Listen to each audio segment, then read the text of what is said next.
Ce matin, chez les motards, un écart infime entre les deux premiers du classement général. Toby Price, leader avec simplement 12 secondes d'avance sur Kevin Benavides et un troisième larron prêt à saisir sa chance au cas où, Skyler House à 1 minute 19 à peine de Price.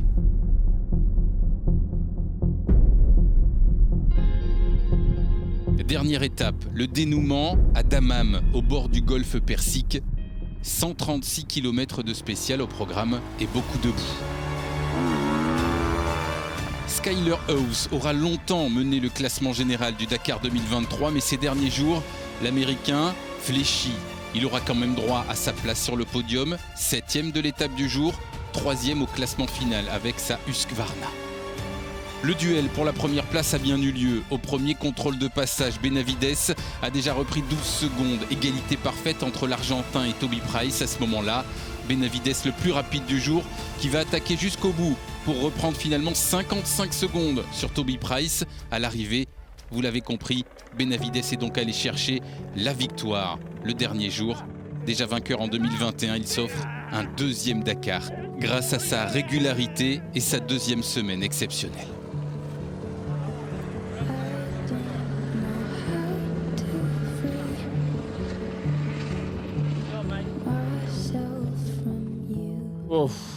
Quel Dakar incroyable, super dur. Je sais pas quoi dire.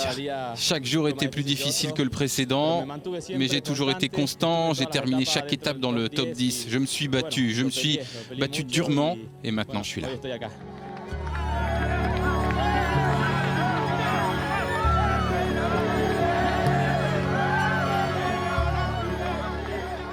Mais c'est comme ça. On a fait une très bonne course pendant 14 jours, mais Kevin a fait un travail incroyable.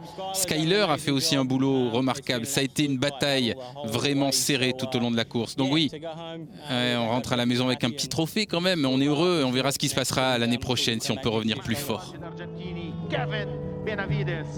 2 KTM aux 2 premières places. À 34 ans, Benavides réussit le coup parfait avec le plus petit écart jamais enregistré sur le Dakar. Le Français Adrien Van Beveren se classe 5e avec sa Honda. La femme la mieux classée, Myriam Paul, atteint son objectif d'être dans le top 50. Charan Moore gagne dans la catégorie Original by Motul. Le premier en Rallye 2, c'est Romain Dumontier. Le meilleur rookie, le Sud-Africain Mike Docherty. En quad, le vainqueur, c'est le Français Alexandre Giraud. Le premier succès, c'est quelque chose d'exceptionnel. Aucun Français l'avait fait depuis la création de la catégorie quad, bien sûr. Là, une deuxième fois, c'est pas tout le monde qui gagne 2 Dakar de suite. Donc c'est, comme je dis, c'est un exploit. L'exploit n'est pas réalisable, mais c'est beaucoup de travail et on est fiers de l'avoir fait. Et encore merci à tous ceux qui ont participé à ça. Alexandre Giraud qui conserve sa couronne, toujours devant, très régulier, placé dans le top 6 de chaque étape. La dernière spéciale est gagnée par Las Vidas Cancius.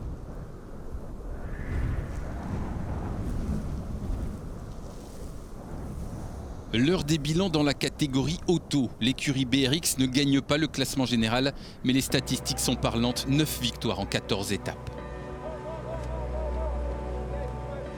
Depuis une semaine, on fait les meilleurs temps tous les jours, donc c'était une très bonne deuxième partie de la course pour nous.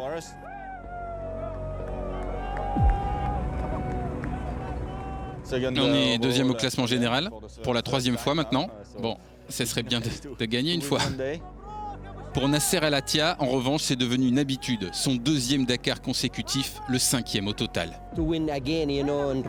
Gagner à nouveau, d'affilée, c'est incroyable, vous savez, de défendre notre titre. Je suis heureux de gagner 5 fois. Mathieu, 4 fois maintenant. Désolé Mathieu. Pour les gagnants, joie, soulagement, célébration. Austin Jones s'impose en T3 après avoir gagné en T4 l'année dernière. Évidemment, on est super content. Un grand bravo à toute l'équipe, tout le travail que tout le monde met en coulisses. Je ne pouvais pas le faire sans eux. Et sans mon copilote, Gustavo, il a fait un super boulot. 2 années de suite. En T4, Eric Gokzal sur la plus haute marche, à 18 ans à peine. Et lors de la dernière étape, le Polonais marque les esprits. Ouais, c'est incroyable ce que je ressens. J'ai terminé mon premier Dakar. C'était un de mes rêves.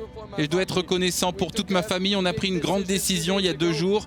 d'essayer de m'amener à la première place et j'ai essayé de tout donner parce qu'on avait une chance d'être premier. Je ne sais pas comment ça a pu arriver. Le scénario, un changement de leader dans les derniers kilomètres de la dernière spéciale. Le leader ce matin, Rokas Bastiuska, casse son bras de suspension et perd 20 minutes. Le malheur de l'un et la joie d'Eric Götzal. We won Dakar! Une histoire de famille. Son papa Marek sera aussi sur le podium à la 3e place. Son oncle Michal, 7e.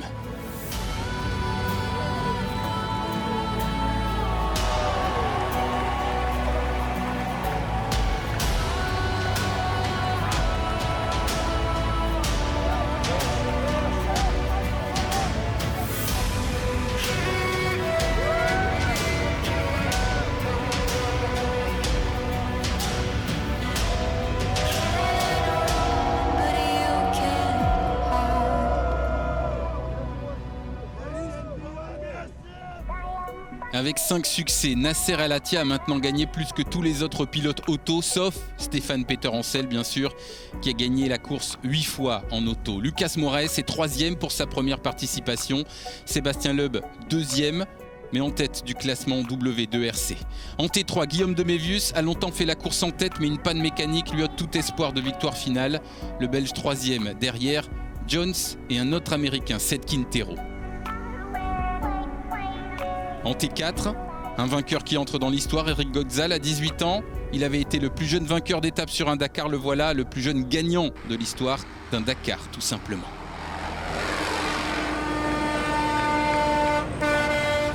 Les camions, et pour la première fois depuis 2017, ça n'est pas un Kamaz qui gagne. Une belle bataille entre Tchèques et Néerlandais et à la fin, c'est Janusz van Kasteren qui s'impose avec son Iveco.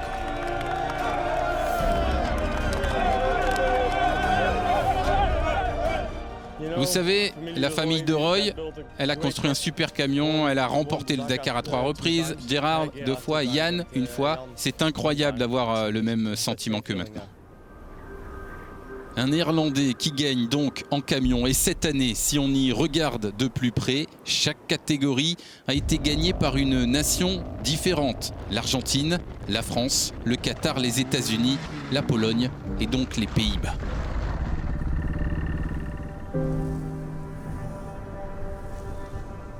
Il y avait 353 véhicules au départ il y a 2 semaines.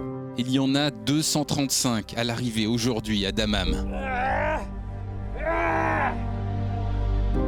Un joli palmarès, de nombreux souvenirs.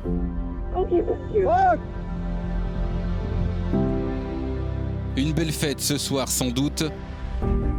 Et déjà l'envie de remettre ça l'année prochaine, malgré toutes les galères. Pour ce dernier résumé du Dakar 2023, profitez-en en guise d'au revoir. Voici un florilège des images marquantes de cette édition, sans doute une des plus difficiles de ces dernières années.